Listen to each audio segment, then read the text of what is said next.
Hi, it's me Jacqueline. Welcome to my channel. If you're new to the channel, then please subscribe my channel and visit my Patreon page, link in the description. Jennifer arrived a little after 7, and I would never have known that it was her standing there in the rented tux if I hadn't known about her costume in advance.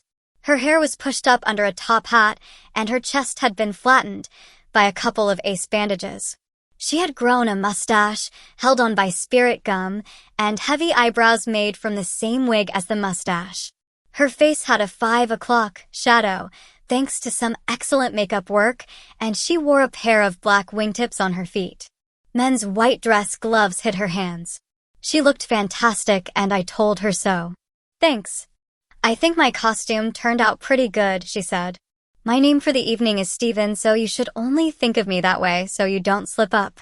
Now come on, you aren't finishing dressing yet. You women take forever to get ready. Hurry up, the limo's waiting." I giggled at her remark while Mom pinned the veil to my hair and I put on my gloves. I was already wearing the teardrop pearl earrings that I selected to go with the gown, and Mom put the single strand of pearls around my neck. Finished, I turned to Mom and said, "How do I look?"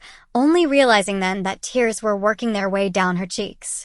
"You're beautiful, darling, simply beautiful," she managed to get out in a cracked voice. "Mom, I'm not getting married. This is just a costume." "I know, dear, but I can't help it. You look so lovely in that gown." "Thanks, Mom," I said, smiling. "Wait, I have to get picture." I knew what that meant.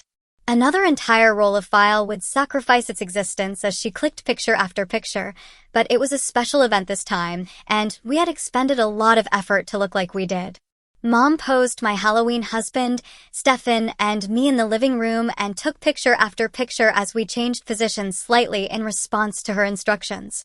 When the roll was finished, we were allowed to leave. Mom kissed me, put the rhinestone-bordered mask on me, and then pulled the veil over my face. I took my purse, a sort of white satin drawstring pouch, and turned to Steven, who extended his arm. "Call me if you have any problems at all," Mom whispered as I walked out the door. I nodded, fought down the nervous knots in my stomach, and then had to concentrate on walking to the limo in a dress that prevented me from seeing my feet. Getting into the limo in the voluminous gown was another hurdle to overcome. With Steven's help, I finally made it and plopped onto the soft, dark blue, velvet-like cushions of the rear seat. Steven plopped down next to me after closing the door, and the limo pulled out onto the road. The school was only 10 minutes away, and we passed the time talking about our entrance and behavior. So that no one would discover who we were, we decided not to acknowledge anyone that we knew, and we would keep our talking to an absolute minimum so that no one could recognize our voices. I grew more nervous the closer we got to the school. The school's security guard just looked at us with a dumbfounded look as the limo pulled up near the school's front entrance to drop us off. Steven extended his elbow and I took hold of his arm to be led inside. At the table outside the gym entrance, Steven filled out a name tag for each of us using the names Steven and Michelle. They were the sticky labels that sometimes leave a residue, and I shook my head when he tried to put mine on the gown. Turning back to the table, he made one that read Steven and Michelle and stuck it on his breast pocket in place of the other. I smiled and nodded. As we appeared at the door to the gym, the room seemed to quiet appreciably. I imagine we made quite a spectacle. Like last year, some people could hardly be said to be in costume, while others were elaborately done up. We definitely fell into the latter group. People immediately began to crowd around us trying to determine our identity, but we never said a word, just nodding or shaking our heads to general questions. Failing to learn who we were or engage us in conversation, most people drifted away. The band was playing one slow dance in every 3, and Steven led me to the floor each time a slow dance began. The first dance was a little awkward in the ball gown and 5-inch heels, but I got the hang of it about the same time that Steven got the hang of leading. Some of our classmates refused to give up and tried repeatedly to get us to disclose our identities every time we returned from the dance floor, but we remained mum, literally. I stayed by Steven's side and several times refused offers to dance by guys who approached me. When Steven/Jennifer's former boyfriend, Kyle, approached and asked me to dance, I shook my head, but Stefan took my hand and handed it to him. I was confused, but allowed myself to be led to the dance floor. During the slow dance, Kyle held me tightly to him and tried to get me to talk. I just smiled and nodded or shook my head. Kyle, frustrated that I wouldn't talk, pulled me closer and kissed me as the dance ended. I tried to pull away, but he held my head tightly. I didn't allow his tongue to enter my mouth though, and as soon as he released me, I pulled away and walked back to Steven. "How could you do that to me?" I hissed at Steven. I wanted to see if he was still as much of a jerk as he was when we dated. He is. Better fix your lipstick. You smeared it when you kissed him. I didn't kiss him, he kissed me. I couldn't stop him. I took out my compact, lipstick, and a tissue and repaired the damage. At 10 o'clock, one of the teacher chaperones got up on the stage as the band stopped for a break. "Attention, please," Mrs. Stein said. "It's time for the costume judging." Our panel of judges has looked over all of the costumed individuals and prepared a list of semifinalists. I'd like them to come up on the stage now as I describe their costumes. Looking at a list she held up to the light, she began to identify the potential winners for Best Costume. Would Sabrina, the witch with the broom, come up here, and Jack, the werewolf with the severe overbite? Also, we need Tarzan, the jungle man, and Selena, the Catwoman. Finally, we want Steven and Michelle, the newlyweds. I had begun to think that I might be able to get through the night without exposing my identity, but it now appeared that I was about to be unmasked before the entire dance crowd. I suppose it didn't really make much of a difference if a dozen people knew or 200 knew. Even if we weren't identified tonight, everyone would know tomorrow when Steven told the gang at lunch. At least 5 other guys were in some form of drag, but none were close to passable and were obviously doing it for laughs. Steven led me through the crowd to the stage and helped me climb the stairs. Standing there on the stage, I wondered if I'd ever be able to live down the humiliation that I expected to be heaped upon me any minute. There were 2 prizes for Best Costume, one for the Best Male Costume and the other for the Best Female Costume, and the kids at the dance would determine the winners. Mrs. Stein said, "Girls over here, please," on my right, and boys over here on my left. I looked at Steven, unsure where to go. He smiled and walked over to stand with the girls, so I walked over to stand with the boys.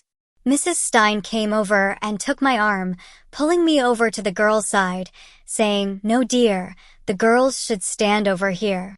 Then took Steven's arm and gave him a shove towards where the 2 boys were standing. Steven shrugged his shoulders and moved back to where the girls were, so I smiled and walked back to where the boys were. Mrs. Stein looked at us strangely, but not as strange as the shocked reaction we were getting from the kids at the dance. The entire gym had grown quiet. Mrs. Stein shook her head, shrugged, and mumbled, "Okay, stand where you want." Turning to the kids in the gym, she said, "Cast your vote for the girl of your choice with your applause. Please don't vote for more than 1 person in each category." Standing behind Sabrina, the witch, she held up her hand and a number of students applauded. Standing behind Selena, the Catwoman, she held up her hand and again a mild applause sounded in the gym. As Mrs. Stein moved behind Steven and raised her hand, he removed his hat, causing his hair to spill down onto his shoulders. When he removed his mask, there was a gasp from the audience, followed by extremely loud applause as everyone suddenly recognized Jennifer. Mrs. Stein declared her the winner of the girls' category.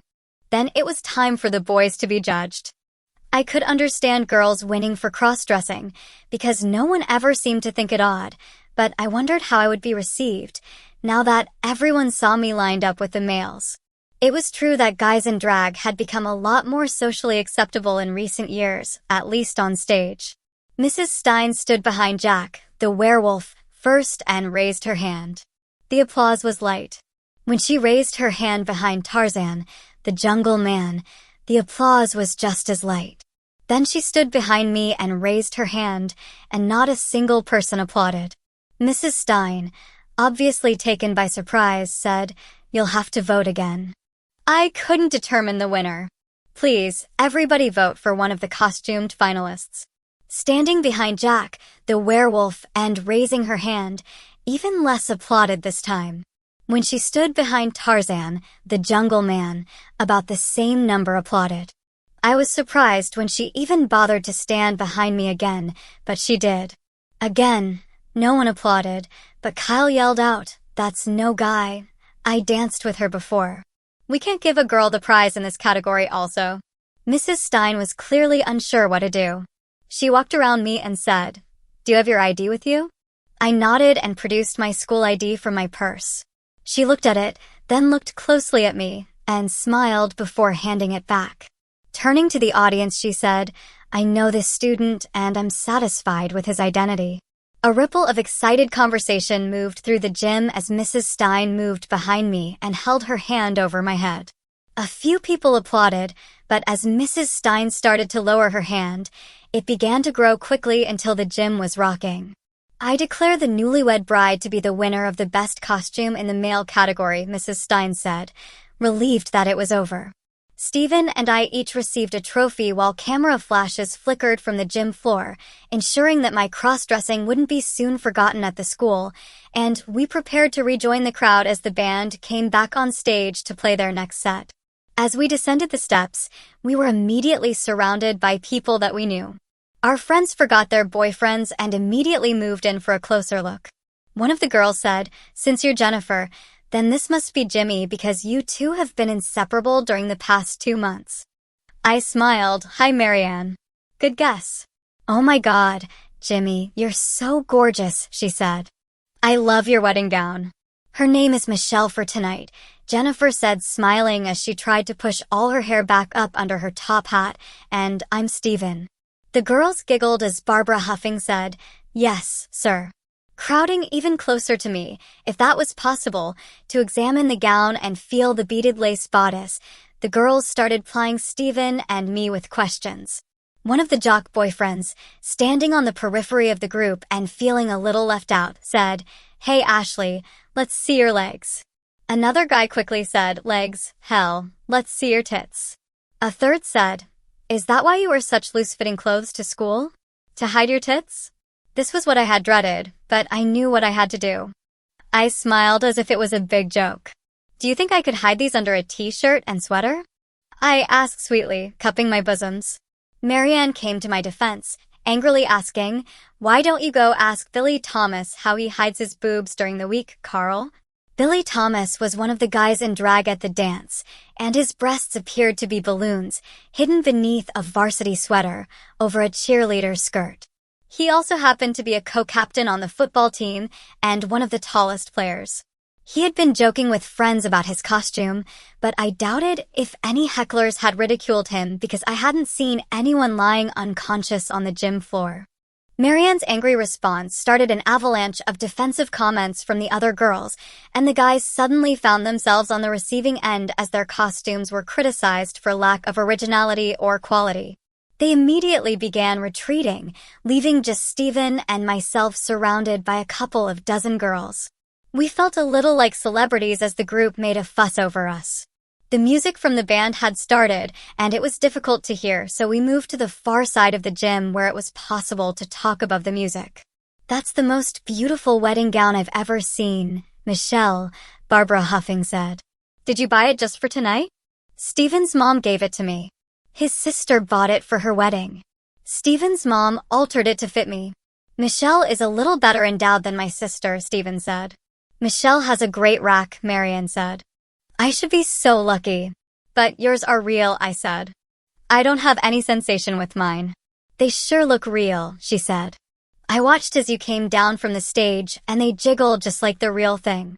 They're breast forms, like those used for mastectomy patients. It's almost impossible for anyone to see a difference." "That's what made your costume so convincing," Sharon Cedar said. "That's not all it was," Barbara said. I agreed with Kyle. Michelle's hair and figure had me believing that it was a gag when she lined up on the boys' side. She even has her movements down perfectly, and she walks in those high heels like she was born in them. I don't think anyone in this gym believed she was anything except a girl. Kyle was completely taken in, Stefan said, still in character. He kissed Michelle after dancing with her. "Shut up," Sharon said incredulously. "It's true," Stephen insisted. At the end of the dance, he grabbed her head and kissed her. But she was wearing a mask, Cecilia Edding said. He couldn't see her face. She's not wearing a mask now, Barbara said. Does she look like anything but a girl to you? Well, no, Cecilia admitted.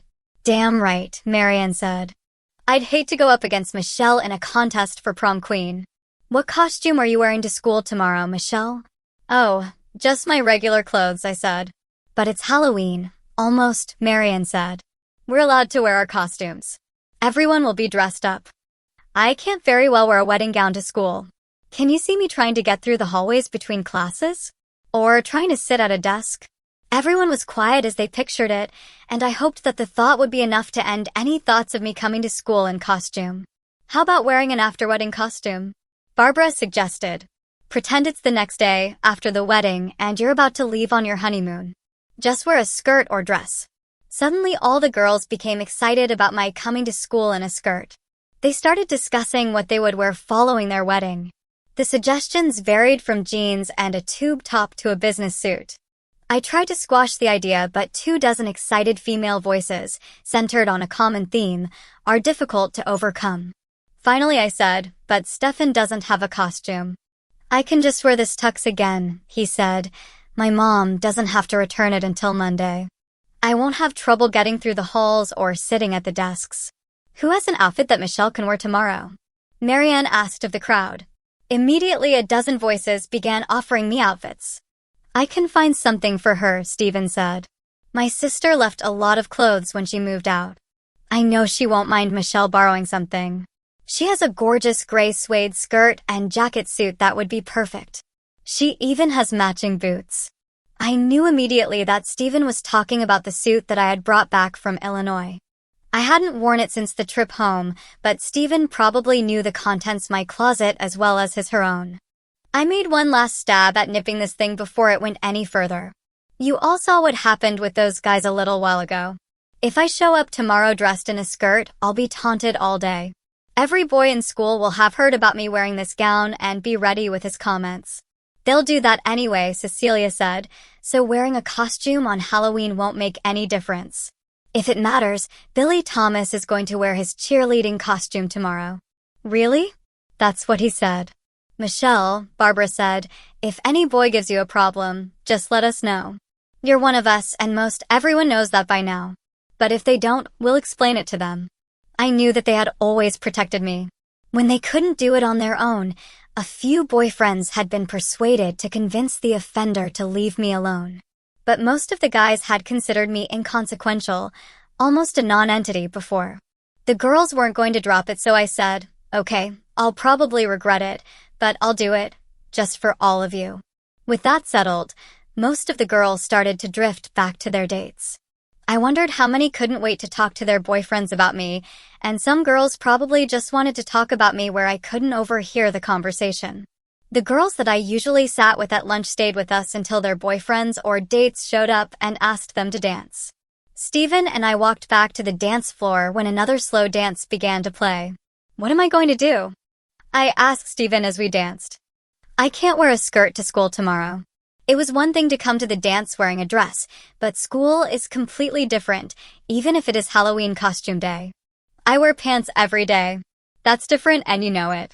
Girls can wear a guy's clothes and nobody gives it a second thought, but let a guy wear something remotely feminine and he gets teased and harassed unmercifully. Nobody is going to bother you. Look, I'll get my mom to bring us to school in the morning so you don't have to ride the bus. Does that make you feel better? Much better. Good. Smiling, she added, I'm looking forward to seeing you in that suede skirt. I sighed. You men are all alike. You just want a trophy wife on your arm. Stephen and I spent the entire 10-minute ride to my house in a lip lock. I didn't care what the limo driver thought, and I didn't worry about my makeup anymore. I must have looked a sight when we reached my house. Mom was still up and wanted to hear all about the dance, but Stephen had to get home because we had school tomorrow, so I wound up relating the events of the evening alone. That's all, she said, just a few comments during the judging and a few afterward. That was all for tonight, but I don't know what it's going to be like tomorrow, especially if I wear a skirt. You can still change your mind. I promised Stephen. He's going to wear his tux. but she won't be teased like you would. I slumped slightly in the chair. I know. I wish I knew what to do. If I don't wear the skirt, I'll be teased and called a chicken, and if I do wear it, I'll probably be called a lot worse names. I can't win. Maybe it's time to come out. What do you mean, come out? I mean that perhaps you should tell your friends that you're transitioning to become a woman. I sat up straight and looked at her. Even if that was the case, I still wouldn't tell people. Isn't it the case? You become Michelle every day after school and live as her all day on weekends. Your cousins have told me that you want to be a woman more than anything. What? Where did you hear that? From Suzanne. She said that you told them you felt cheated by not having been born female. She said that you told them you had found yourself at last when you started dressing as a woman. I distinctly remembered saying those things, but it was because I was trying to deprive Lisbeth of any satisfaction for what she had done to me. Well, did you say those things or didn't you? Mom asked. Yes, I guess I did. When did you speak to Suzanne? Right after Mr. Miller at the pharmacy told me exactly what those daily vitamins you've been taking really are. What do you mean? The pills that Suzanne gave you. What? What are they? You don't know. Mom, what are they? They're hormones, intended to help you become a woman. They also block any male androgens that your body would produce naturally and replace them with female hormones. They're helping to mold your body into a female form. Suzanne said that you desired that. She told me that they were only prescribed after all the necessary tests had been performed. She also said that it's about time you went in for another checkup. She gave me the names of a couple of doctors in this area that will help you. I sat in stunned silence. I finally said I didn't know. Suzanne never told me that. She knew you were confused, but that it was what you really wanted, so she decided to help you. She said that she had explained to you how a person's body develops into either male or female, and that since puberty began your body had been developing, naturally, like a female's instead of a male's. She said she told you that your pelvic area was as large as would be expected for a girl your age. Yes, she told me that my body wasn't producing enough male hormones, and that was responsible for my lack of distinctive male characteristics, while the female hormones had already taken me a long way to making me appear feminine. But she didn't tell me that the pills were female hormones. She said that she would have asked the doctor to prescribe male hormones, but for your statements that you wished you had been born a female, so she asked the doctor to prescribe the female hormones instead. She never told me I could get male hormones. She was moved by your declaration of wishing you'd been born female, and since your body was already developing that way naturally, she simply gave it a slight push to help it along. She also told me that you can stop taking the pills if you want. It won't undo the recent changes that have already occurred, but that you can still grow a beard, if that's what you want, by shifting to male hormones. What recent changes can't be undone? Mainly your chest. Your hormonal imbalance was already causing your breasts to develop slowly, but the hormones that you've been taking are enhancing that. She said that your breasts can be reduced by elective surgery at any time if you wish. I thought that the breast forms were responsible for my changes on my chest. I thought that the weight was stretching the skin out. The only reason that your breasts weren't already more pronounced was because you were so skinny, but they would have appeared on their own as you gained weight. Your hips were already as wide as they were going to get, that have occurred once you entered puberty and long before you went to Illinois, but the hormones have helped fill out your lower torso and legs. I thought one of the pills was a salt tablet, and that was making me retain water. The prescription was changed as your body began to respond. The large bottles that Suzanne gave you just before you left for home were different from those she first gave you. I knew that. The shapes and colors changed. But I didn't know that my body's shape was being changed, other than by my corsets. Are you saying that you want to stop taking the female hormones? You can start taking male hormones if you want. They won't reduce the size of your pelvis, but you'll develop a beard, and your breasts should stop growing in a few months. A few months? In a few months I could be a C cup. Probably not. Suzanne says that you'll probably never be more than a small B cup unless you get implants or put on a lot of weight. So I'll only be a token female like I've been a token male? Mom looked at me for a few seconds before responding. The only one that can make you a token person is yourself. You are not a token person, regardless of what gender you choose to be. Nature has been cruel by dropping you somewhere in the middle of the gender line, but that doesn't make you a token person.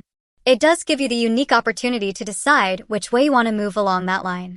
As to bra size, most thin women only have AB cup, naturally. That's why they make padded bras, push-up bras, and water bras, not to mention breast forms. Plastic surgeons have gotten rich doing breast implants on women with small bosoms. I've told you that I'll support you in whatever decision you make, and I meant it, but you have made the decision. It seemed to me as though you had. Why? Because you're never Jimmy when you can be Michelle. It's easy to see where your heart is. I hung my head and put my hands to my face. I just don't know. If I was attracted to boys, I'd have my answer, but I'm not. When Kyle kissed me tonight, I didn't feel anything except revulsion. Most women feel exactly that same way when a man grabs them and forces a kiss. We're not mannequins, honey. Perhaps you felt differently towards George because he treated you differently.